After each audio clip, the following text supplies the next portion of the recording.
Amém?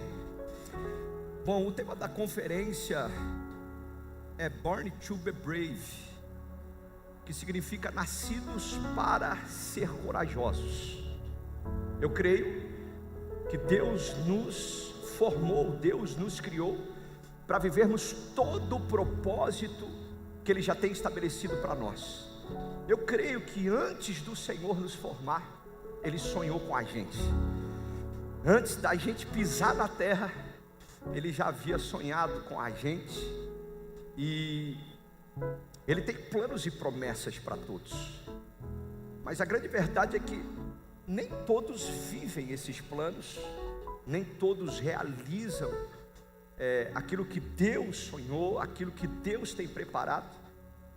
E muitos não vivem as promessas do Senhor porque estão vivendo a vida meio borocochô, assim meio mais ou menos. O cara era para ser machão, às vezes ele é macho por dentro, mas ele encara o mundo, os desafios, assim meio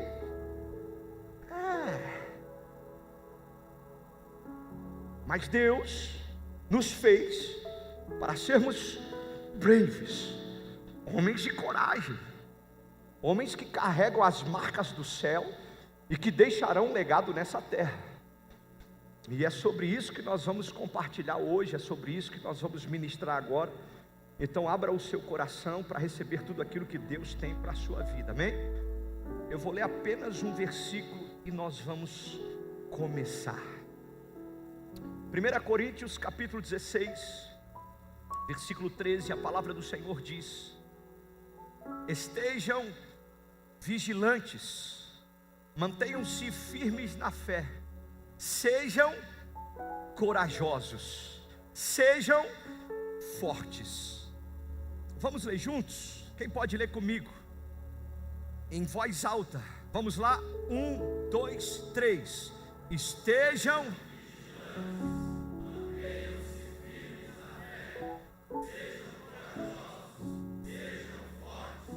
glória a Deus, vamos aplaudir Jesus por essa palavra.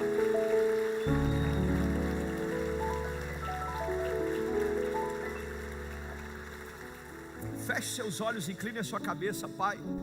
Obrigado por este momento, por esta tarde, pela conferência, que antes mesmo de sonharmos com ela, o Senhor já tinha estabelecido nos céus. Obrigado porque hoje nós estamos vivendo mais uma das Tuas promessas. Obrigado pela Tua presença e pela vida de cada um dos meus irmãos. Siga falando ao nosso coração, que hoje seja um dia onde nós venhamos ser despertados, ativados e ministrados pelo Senhor. Nos dê espírito de sabedoria, de conhecimento e de revelação da Tua palavra, em o nome de Jesus. E só quem crê diz amém. Pode tomar o seu lugar, fique à vontade. 1 Coríntios foi escrita pelo apóstolo Paulo em mais ou menos 55 anos depois de Cristo. Enquanto Paulo estava na cidade de Éfeso, em sua terceira viagem missionária, ele estava escrevendo então essa carta à igreja de Corinto.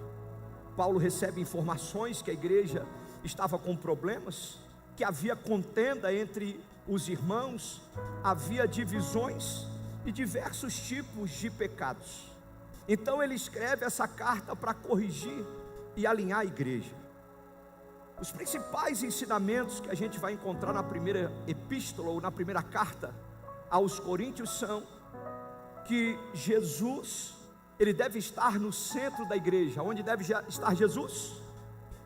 No centro da igreja. Jesus deve estar no centro da igreja. E nós, os cristãos, os crentes, devemos viver em unidade. Diga bem forte: Jesus no meio e a gente em unidade. Paulo escreve essa carta e nela nós vamos ver que um dos principais ensinamentos é que Jesus tem que estar no meio e que os crentes devem viver em unidade. Mas não só isso, existem também outros ensinamentos. Segundo, a santidade deve ser uma das principais marcas do cristão. Diga bem forte: Deus me chamou para ser santo, como Jesus é santo. Deus nos chamou para a glória dele, para vivermos em santidade. Como Jesus é santo, eu devo ser santo. Um outro princípio, outro ensinamento que eu aprendo nessa carta é que o amor é superior a todos os dons. Existem muitos dons, existem dons extraordinários, todos eles são incríveis, mas o apóstolo Paulo vai falar nessa carta que não existe dom maior do que o amor. Além de aprendermos isso, nós vamos aprender na carta de 1 Coríntios que tudo deve ser feito para a glória de Deus. Diga bem forte: eu não posso fazer nada de qualquer jeito, eu preciso sempre fazer o melhor. Pastor, por que eu tenho que fazer o melhor? Porque eu estou fazendo para Deus, para a glória de Deus. Paulo ensina na primeira carta aos Coríntios que tudo que nós fazemos tem que ser feito para a glória de Deus. Outra coisa que eu aprendo nesta carta é que a ressurreição de Cristo é o fundamento da fé. Eu não tenho fé em coisas, eu não tenho fé em amuletos, eu não tenho fé na sorte, eu tenho fé em Jesus Cristo. Jesus Cristo é o fundamento da minha fé. Essa carta de 1 Coríntios é uma carta pastoral e ela foi escrita para corrigir uma igreja que estava cheia de dons, mas ela carente de maturidade. Era gente que tinha dom para mais de metro, mas não era maduro para administrar os seus dons e nem para viver em unidade. Então Paulo escreve essa carta para ensinar que o Evangelho não apenas serve para salvar a gente, mas para transformar o nosso caráter, a nossa conduta e a comunhão da igreja. 1 Coríntios é uma carta extraordinária que vale a pena você ler e meditar depois da conferência. Tarefa de casa para você é estudar 1 Coríntios. Agora, o versículo que nós lemos, o apóstolo Paulo, ele vai nos dar algumas orientações. É um versículo pequenininho, mas que tem ali 4 direções poderosas para a minha e para a sua vida. E a primeira direção, a primeira orientação que o apóstolo Paulo nos deixa é: estejam vigilantes. Diga bem forte: o homem de Deus precisa vigiar. O apóstolo Paulo diz: estejam vigilantes. E essa palavra vigilantes, no grego, significa permanecer desperto, alerta, atento. Ou seja, Paulo não está falando de uma insônia física, mas de uma vigilância espiritual. E hoje nós vivemos numa geração onde muitos homens, graças a Deus aqui não tem ninguém, mas acredite, tem muitos homens que não vigiam, tem muitos homens que estão dormindo espiritualmente, tem muitos homens que não estão atentos que as coisas espirituais, elas são tão poderosas quanto as coisas físicas. Tem gente que acha que o mundo real é apenas o físico, o tangível, e esquece que existe o espiritual. Tem gente que não vigia e vive de qualquer jeito. Você conhece um crente que não vigia? Você conhece alguém que vive de qualquer jeito? Não levanta a mão. Talvez esteja do seu lado. Diga bem forte: eu preciso aprender a vigiar. Irmão, tem gente que não vigia, tem gente que vive de qualquer forma, tem gente que vive como se nunca fosse morrer, e depois morre como se nunca tivesse vivido. O tempo passa e ele não percebe que ele desperdiçou a sua vida correndo atrás do vento. Deus nos trouxe aqui nessa tarde para nos sacudir. Deus nos trouxe aqui nessa tarde para chacoalhar a gente. Deus nos trouxe aqui nessa tarde para nos tirar da inércia, para nos levar a um novo nível, a um novo lugar, a uma nova estação, onde a presença dEle não será secundária, mas a presença dEle será prioridade, onde os princípios dEle não serão como os valores dessa terra, mas os princípios dEle serão a prioridade para a nossa vida. É nos princípios que nós vamos nos posicionar. posicionar, é nos princípios que nós vamos nos firmar, é em Jesus que nós vamos nos mover. Diga bem forte: eu vou vigiar. Vivemos em uma geração onde muitos homens não vigiam mais. Homens que estão na igreja, mas flertam com o pecado. Homens que se dizem estar posicionados, mas não estão de verdade. Homens que deveriam conduzir a sua família nos princípios de Deus, mas que estão conduzidos pelos prazeres desse mundo. Deus quer fazer algo poderoso na nossa nação, mas Deus precisa contar com homens braves, que tem coragem de renunciar o mundo, que tem coragem de renunciar os prazeres da carne, que tem coragem de viver no Espírito. Quando o apóstolo Paulo ele diz: esteja vigilante, ele quer dizer: não se distraia. Fique ligado, meu irmão, não se distraia. Eu sei que o mundo oferece muita coisa, sim ou não? Eu sei que a gente recebe muitas oportunidades do mundo, sim ou não? E eu também sei que a gente cresce, muitos de nós crescemos num ambiente que ensina que as melhores coisas estão na terra. O melhor é você desfrutar dos prazeres dessa terra. Que vida de verdade é você ter muito dinheiro, é você pegar muitas mulheres, é você fazer tudo o que você deseja. Mas Deus me trouxe aqui para desconstruir esse castelinho de areia que talvez você ouviu na sua infância. Eu escutei muita coisa que não tem nada a ver com a palavra, e depois que Jesus entrou, a minha vida nunca mais foi a mesma. E depois que Jesus entrou, tudo isso foi transformado em um testemunho que gera vida e salvação. Mas pastor, por que eu vim aqui? Porque Deus quer fazer da tua história um testemunho que gere vida e salvação na vida de outras pessoas. Agora, para tudo isso, nós precisamos estar posicionados. Nós não podemos nos distrair, porque é perigoso distrair. É perigoso a gente não vigiar. Irmão, o maior perigo para o cristão não é morrer espiritualmente. Tem gente que diz: não, cara, aquele cara, ele morreu espiritualmente. Pastor, não precisa orar por aquele cara, ele morreu, ele não está mais acreditando. A gente acha às vezes, pastor Saulo, que o maior perigo é a morte espiritual. Mas eu entendi que pior do que morrer espiritualmente, o maior perigo para o cristão é adormecer espiritualmente.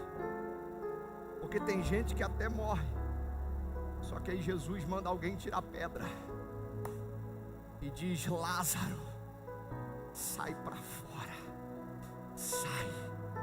Jesus ressuscita mortos, amém?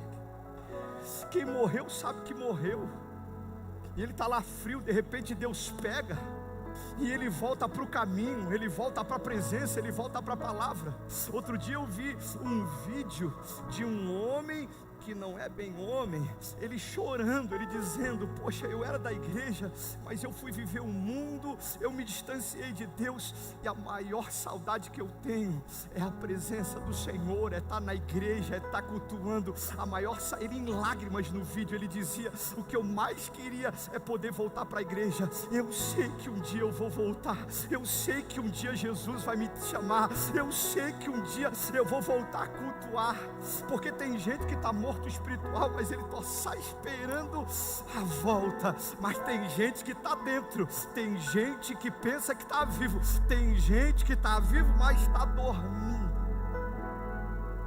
como aquela igreja de Laodiceia, que pensava ser e não era. Tem gente que está dentro da igreja e não está vigiando, e achando que está tudo bem. Não, Jesus é amor. Eu vejo as pessoas falando por aí que Jesus perdoa tudo, que Jesus ama todos e que Jesus vai salvar todo mundo. Irmão, calma. A palavra ainda continua sendo a verdade, e todo avião só voa com duas asas. Jesus é amor e graça, mas também é justiça e fogo que consome. Homens de Deus precisam estar firmados na rocha. Homens de Deus precisam vigiar. Homens de Deus precisam se posicionar. Porque quem deixa de vigiar passa a ser surpreendido pela tentação, pelo engano e pela frieza espiritual. O cara está, mas não está. E aí ele cai no engano, ele cai na tentação. É por isso que a primeira carta de Pedro, no capítulo 5, versículo 8, ele diz assim: sede sóbrios, vigiai, porque o diabo, vosso adversário, anda em derredor, bradando como um leão, buscando a quem possa tragar. Jesus vai dizer em Mateus 26, versículo 41, vigiai e orai para que não entreis em tentação. Irmão, nós precisamos vigiar. Aliás, já dá uma cutucada bem na costela desse irmão que está do seu lado e fala assim: ô, acorda aí, cara, porque o pastor está falando de algo que você precisa. Você precisa vigiar. Mas pastor, o que é vigiar? Vigiar é você guardar o seu coração, é você preservar o seu coração. O inimigo, ele tenta destruir a gente, sim ou não? Ele tenta nos destruir, e ele trabalha no nosso coração. Está assim de gente vivendo por emoções. A Bíblia vai dizer que o coração do homem é enganoso. Então guarda o seu coração. De tudo que você deve guardar, guarda o seu coração. Pastor, o que é vigiar? É guardar o coração, é guardar a mente. Tudo começa aqui dentro, meu irmão. Tudo começa com o pensamento. Tudo começa com o que você deixa entrar aqui dentro. Vigiar é guardar o coração e cuidar da mente. Mas não apenas da mente, dos olhos também. Nós precisamos tomar cuidado com aquilo que nós vemos. Nós precisamos tomar cuidado com aquilo que os nossos olhos cobiçam. Nós precisamos tomar cuidado com aquilo que a gente fica vendo o dia todo. Guarda o seu coração, guarda a sua mente, preserve os seus olhos e cuidado com os seus ouvidos. Porque tem muita gente que está sendo influenciado por aquilo que ouve. Escuta um amigo dizendo: rapaz, eu saí nesse final de semana, eu fiz isso, eu fiz aquilo outro. O camarada é solteiro, não tem princípio nenhum. Você é casado e serve a Deus. Está numa amizade desigual. E ao invés de você influenciar ele, você está escutando o que ele traz. E aí na pior momento do seu casamento, no pior momento da sua vida, o diabo entra e rouba aquilo que mais tem valor. Tome cuidado, cara, com aquilo que você ouve. Tome cuidado com aquilo que você escuta. A Bíblia diz que a fé vem pelo ouvir, e o ouvir da palavra de Deus. Então selecione aquilo que você deixa entrar no coração, aquilo que entra na mente, aquilo que você vê, aquilo que você escuta. Você precisa também vigiar com a boca. Cuidado com o que você fala, porque a palavra tem poder. Tem gente que hoje está comendo o fruto das palavras que falou ontem. Está assim de gente reclamando da esposa. Tem alguém aqui que está cansado da esposa? Não levanta. Está online esse negócio? Mas o culpado não é a esposa, o culpado é você. Você falou tudo que você está vivendo hoje. Você vomitou tudo sobre a sua esposa, o que você está vivendo agora. Mas pastor, o que eu posso fazer? Já foi. Vai lá e restaura, cancela, anula todas as palavras e aprenda a profetizar. Fale o que é bom, fale o que é agradável, fale que aquilo que é perfeito. Vigie a língua, cuidado com a sua boca. Pastor, o que é vigiar? É cuidar com as motivações. Nem tudo que é certo de verdade. Nem tudo que o mundo diz está liberado, Deus aprova. Tem coisas que Deus reprova, não porque você está fazendo errado, mas porque a tua intenção é errada. Tome cuidado com as intenções, porque elas podem nos abençoar, mas também podem nos destruir. Vivemos em uma geração que vigia, amém? Mais ou menos. Tem assim de gente que não vigia. E nós precisamos nos posicionar nessa realidade. Então pare de ficar preocupado com o outro e comece a olhar para você. Vigia você e seja uma inspiração para aqueles que estão à sua volta. Porque uma geração que vigia, ela permanece firme, ela depende de Deus e ela transforma tudo ao seu redor. Levanta a tua mão direita, eu quero profetizar. Em nome de Jesus Cristo, você vai começar a inspirar outros homens. Você vai começar a gerar inspiração na vida de outros homens. E haverá uma mudança dentro da tua casa. Haverá uma transformação no seu ambiente de trabalho. Aonde você estiver, haverá uma transformação poderosa. Se você crê nessa palavra, dá o seu brado de glória ao Senhor.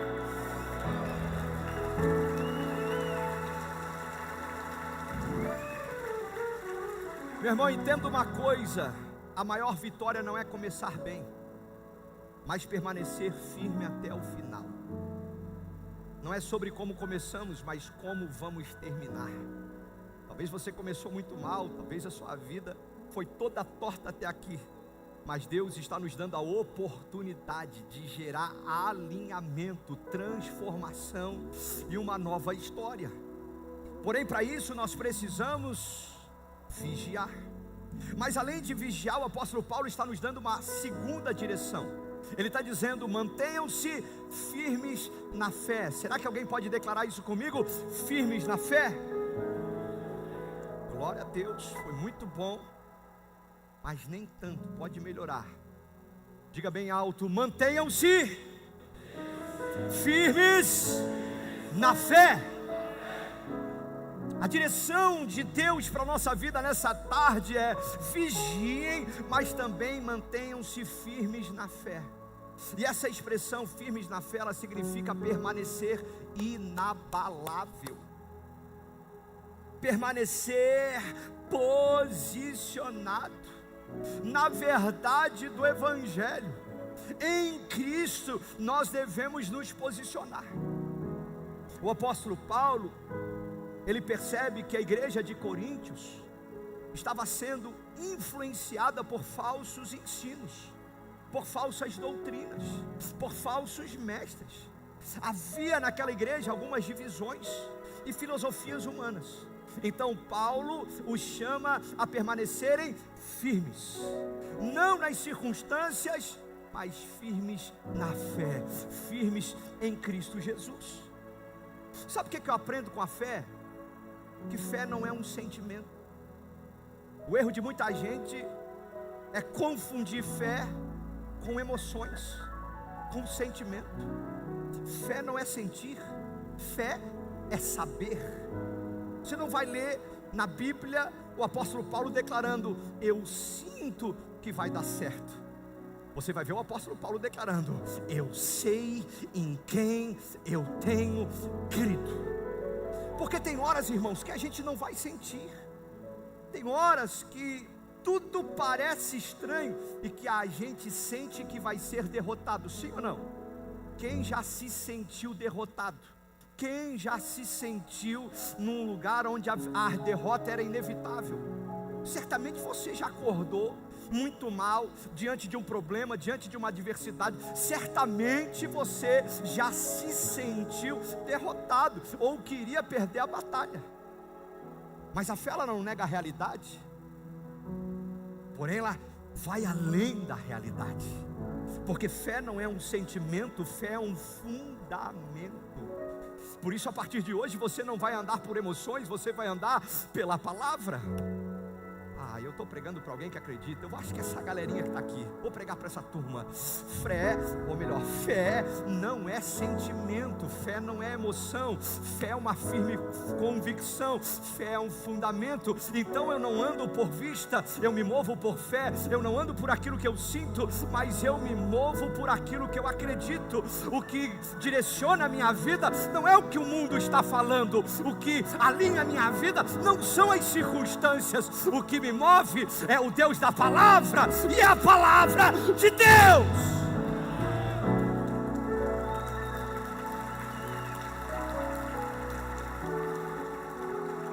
Olha para quem está do teu lado e diga assim: esteja firme na fé. Esteja firme na fé. Porque quem está firme na fé não muda de posição a cada vento de doutrina, ou não muda de posição por estar passando uma luta, uma dificuldade. Quem está firme na fé, crê na suficiência de Cristo e permanece fiel ao Senhor. Outro dia, tinha uma irmã na igreja, e ela conversando com uma líder da igreja, e ela está pedindo conselho, e a líder da igreja está ministrando ao coração da irmã. Aí de repente, essa irmã que está tomando conselho, ela fala assim: ó, eu vou orar. Pastor Lindomar, a irmã fala assim: não, eu vou orar, mas se não der certo, eu tenho uma cartomante lá, eu vou para o plano B. Tem um negócio, eu vou para o plano B. Sabe, irmãos, tem gente que é assim. Ele ora, mas ele não crê na oração. Ele diz que é de Deus e que se movem pela palavra, mas quem governa a sua vida é o seu próprio coração, os seus sentimentos e as suas emoções. Deus nos trouxe aqui para a gente sair desse lugar. Deus nos trouxe aqui para a gente se posicionar na palavra dEle. Meu irmão, a sua vida não vai mudar quando você colocar a sua mão e resolver o problema com a sua força. A sua vida vai mudar quando você entregar nas mãos de quem tudo pode, quando você confiar na suficiência e na presença daquele que vive e reina para todo sempre. Esteja firme na fé, porque tem muita gente que tenta corromper a nossa fé, sim ou não? Falsos mestres tentaram corromper a fé da igreja de Corinto, e a gente vê até os dias de hoje essas coisas aconteceram. Falsas doutrinas, falsos ensinamentos, e até mesmo as circunstâncias tentam esfriar a nossa fé. O diabo, ele tenta destruir a nossa fé, mas a Bíblia vai dizer que aquele que perseverar, aquele que permanecer, será recompensado. Diga bem forte: vale a pena permanecer. Irmão, você vai ter que permanecer, e permanecer firme na fé. É firme na fé. Então quando o problema vier, você vai falar: problema, eu creio no Deus que tudo pode, eu estou firme na fé. Se alguém te perguntar como é que você está, ao invés de você, ficar se lamentando, reclamando, murmurando, você vai declarar: eu estou firme na fé. Quando alguém te questionar, e a situação que você está vivendo, e o problema que você está enfrentando, vai passar, porque eu estou firme na fé. Meu amigo, como é que você está? Firme na fé. Meu amigo, como é que você vai? Firme na fé. Meu amigo, como é que está a tua vida? Eu estou bem, eu estou firme na fé. Diga bem forte: eu vou permanecer firme na fé. Colossenses capítulo 1, versículo 23, o apóstolo Paulo diz assim: continue alicerçados e firmes na fé, sem se afastarem da esperança do evangelho que vocês ouviram e que tem sido proclamado a todos os que estão debaixo do céu. Esse é o evangelho do qual eu, Paulo, me tornei ministro. Que evangelho é esse? Jesus. Firme na fé, firme em Jesus Cristo. Então o apóstolo Paulo, ele vai dar algumas direções. A primeira delas é vigiar. A segunda dela, manter firme na fé. Em terceiro lugar, ele vai dizer: sejam corajosos. Sejam corajosos. E esse termo, sejam corajosos, significa hajam como homens. Vocês não são meninos, sejam maduros. O que o apóstolo Paulo está dizendo à igreja é que eles precisavam ser corajosos, eles precisavam ser homens, eles não podiam se comportar como crianças espirituais.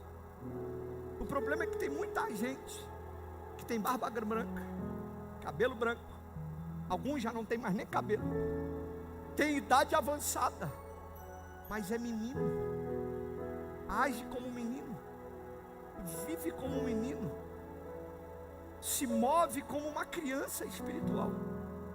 Irmão, se você quer viver os propósitos de Deus, você precisa amadurecer, não apenas no físico, mas também no espírito. Você precisa crescer. Nós, como homens de Deus, precisamos nos posicionar de uma vez por todas e viver com maturidade, porque a igreja de Corinto, ela estava se comportando como meninos.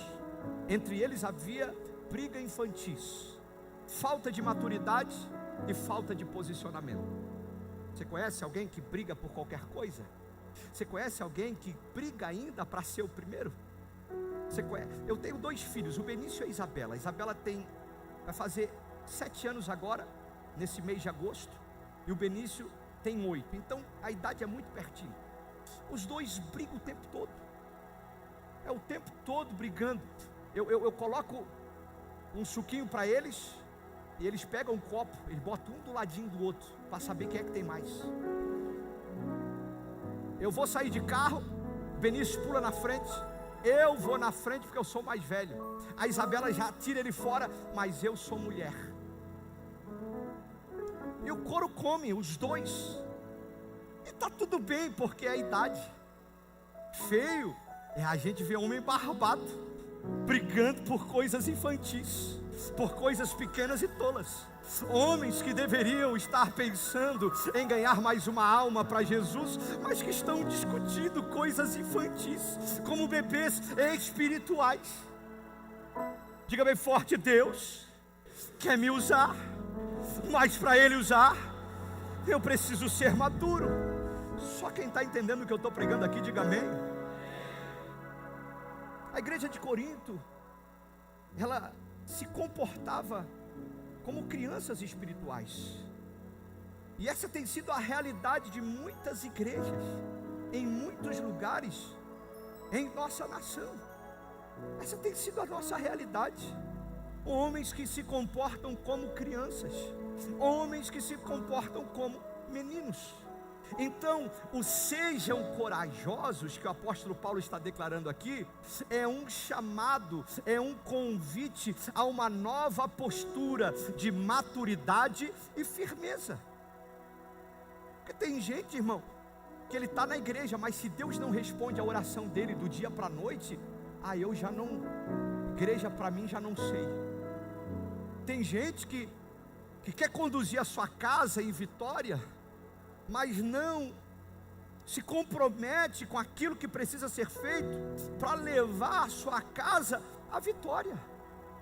É necessário amadurecer e é necessário firmeza. Então esse sejam corajosos é um convite do apóstolo Paulo para a gente enfrentar as nossas batalhas com determinação, responsabilidade e fidelidade.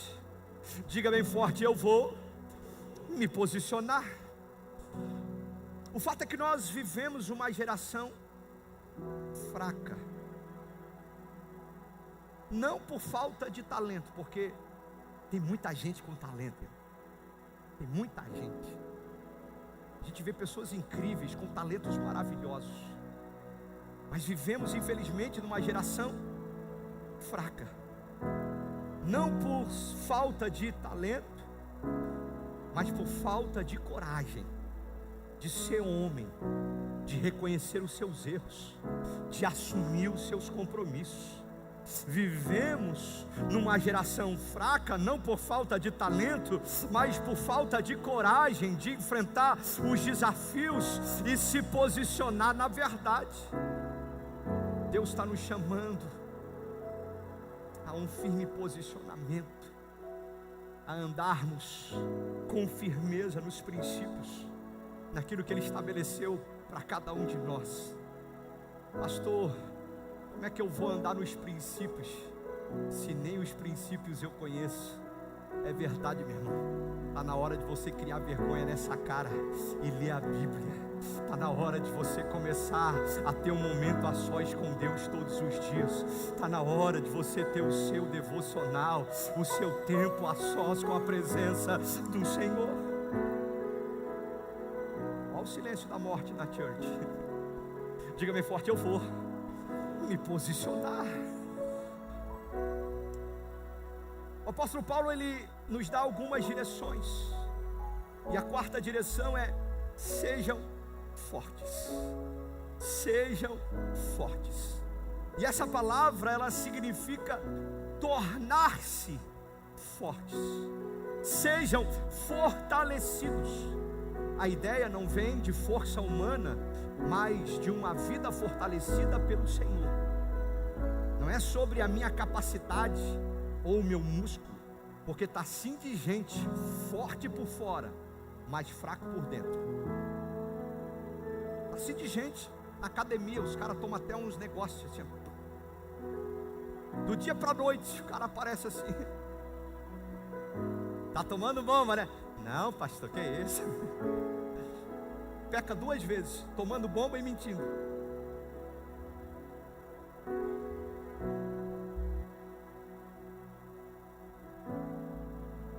A ideia não é de força humana. Nunca foi sobre a força humana. Aliás, Deus gosta de confundir a gente. Ele pega sempre o menor para fazer coisas grandes. Ele pega sempre os improváveis para fazer coisas extraordinárias.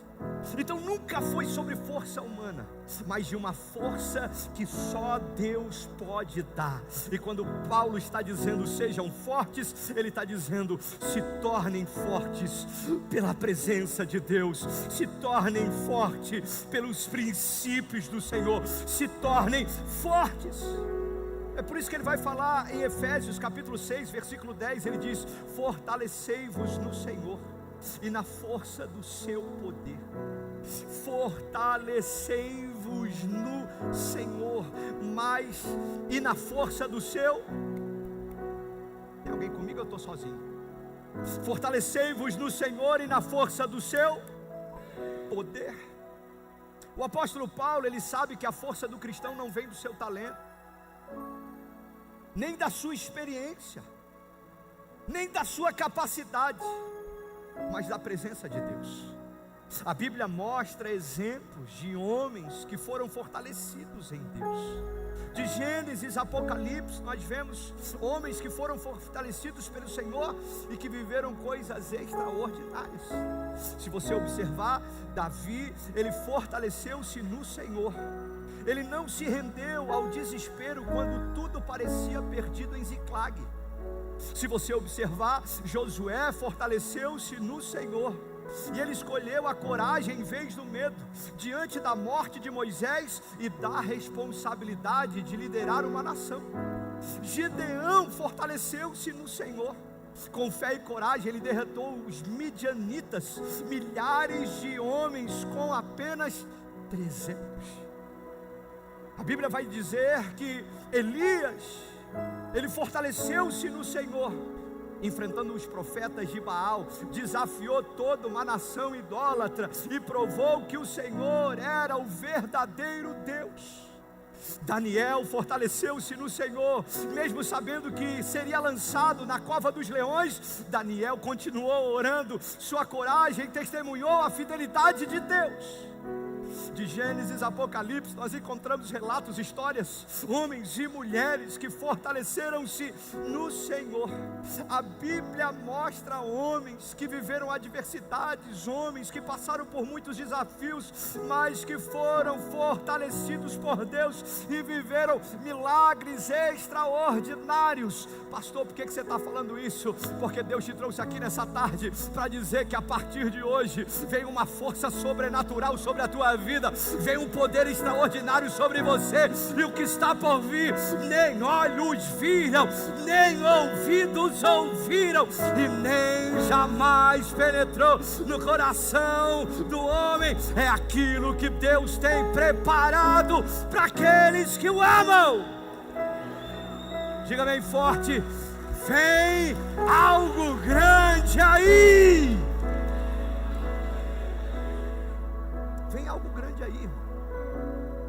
vem algo grande aí.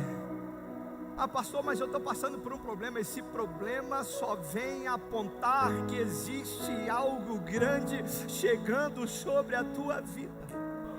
Mas pastor, o problema que eu estou vivendo não tem solução. Calma, descanse teu coração. Para você não tem, mas para Deus nada é impossível. Existe solução que você não tem pelas suas mãos, mas pela graça de Deus. Existem soluções que você não consegue com a tua sabedoria, com a tua expertise, mas com a presença de Deus você consegue. Irmão, entenda que Deus pode fazer o que o homem não pode, que Deus pode manifestar algo muito além da nossa capacidade de compreender ou entender. Mas pastor, se Deus existisse, por que eu enfrentei esse problema? Por que eu atravessei essa luta? Se Deus existisse, por que aconteceu tudo isso que aconteceu na minha vida? Irmão,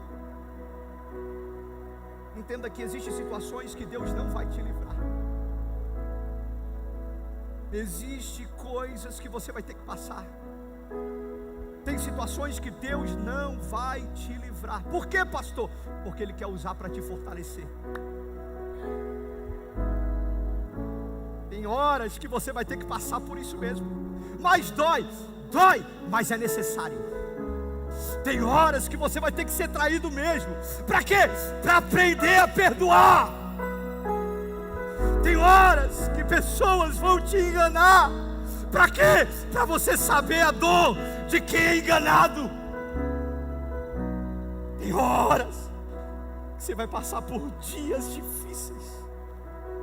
Não porque Deus é mau, mas porque Ele tem uma palavra a teu respeito, mas porque Ele tem uma promessa poderosa. E para você alcançar esse lugar, você não pode ser menino, você tem que ser homem, você tem que ser brave. Existem situações que Deus não vai te livrar. Deus não livrou Sadraque, Mesaque e Abidnego da fornalha de fogo ardente. Havia um decreto. Quem descumprisse o decreto seria lançado na fornalha. Sadraque, Mesaque e Abidnego permaneceram fiéis ao Senhor. E eles foram lançados numa fornalha de fogo ardente. Deus não livrou Sadraque, Mesaque e Abidnego da fornalha.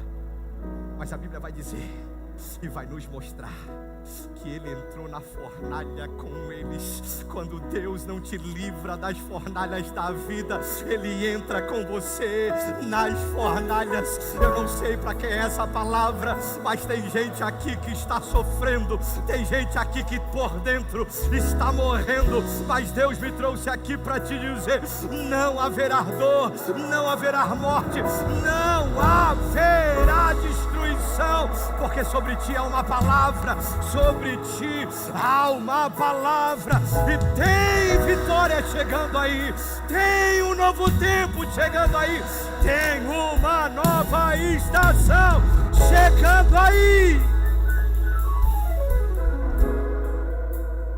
Porque, irmãos, geralmente são em momentos difíceis que nós somos forjados.